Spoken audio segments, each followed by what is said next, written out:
Bonjour à tous et bienvenue dans cette nouvelle vidéo spéciale caravane. Alors c'est vrai que les utilisateurs, ce qu'ils aiment par-dessus tout, c'est avoir un bel espace à l'intérieur de la caravane. Mais aussi c'est très important, c'est d'avoir une pièce de vie supplémentaire à l'extérieur de la caravane. Et pour ça, de quoi on a besoin? Forcément, on va avoir besoin de ce qu'on appelle un auvent. Alors un auvent, qu'est-ce que c'est?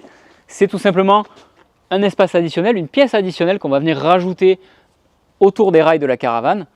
Ce que je vous propose, c'est d'aller retrouver Marie à l'intérieur de la concession, au niveau du showroom, pour nous présenter quelques modèles.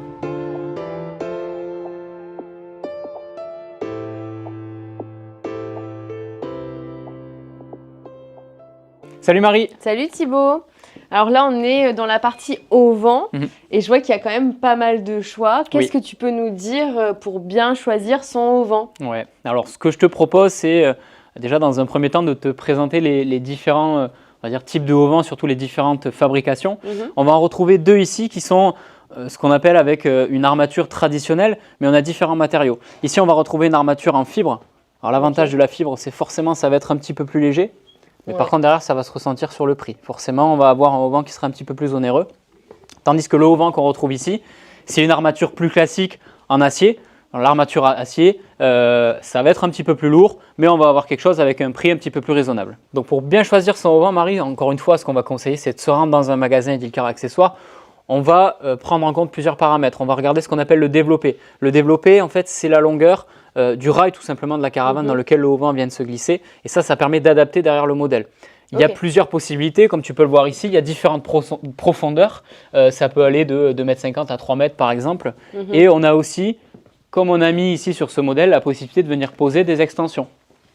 On est sur une double pièce. Là. Exactement, on a la petite terrasse en plus. Viens voir par exemple Marie, sur ce modèle-là, le volume qu'on retrouve à l'intérieur. Ah oui, oui. Donc on parlait tout à l'heure d'avoir une pièce en plus. Là, on a vraiment, en plus, on l'a mis un petit peu en situation avec la table, les chaises. Derrière, on retrouve carrément un coin cuisine avec un feu.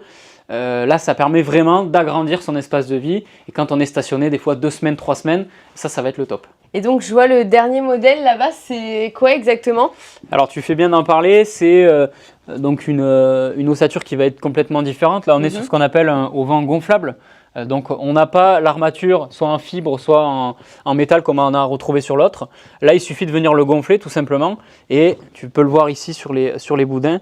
C'est ça qui va amener la structure et toute la rigidité du auvent. Et là, on peut le voir du coup sur l'illustration. On a le produit qui est complètement fini, complètement monté. On retrouve la caravane ici, le auvent qui est venu ici se connecter tout simplement au rail de la caravane.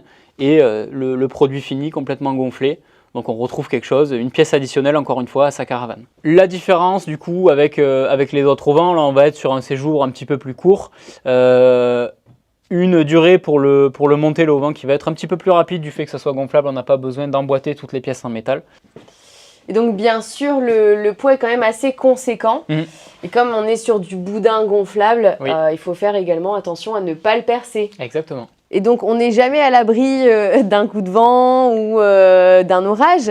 Est-ce qu'il y a des accessoires pour s'équiper aussi à ce niveau-là? Bien sûr, ils ont pensé à tout pour ça. Donc pour le vent, tu te doutes bien, on a des sangles spécifiques qui viennent s'arrimer au niveau du sol et qui permettent d'éviter d'avoir le auvent qui s'envole justement en cas d'orage.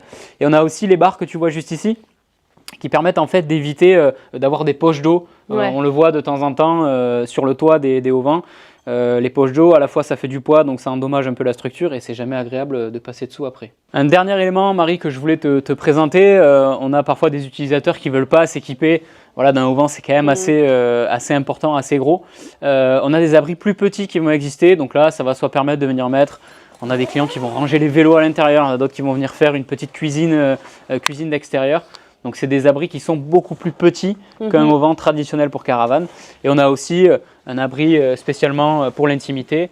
On peut venir y mettre soit une douchette extérieure ou éventuellement ici un WC portable, là un porte-à-potty en l'occurrence. De toute façon, pour choisir le bon auvent, on vous donne rendez-vous dans les magasins Edilcar Accessoires. Et nous, on se retrouve dans une prochaine vidéo. À bientôt!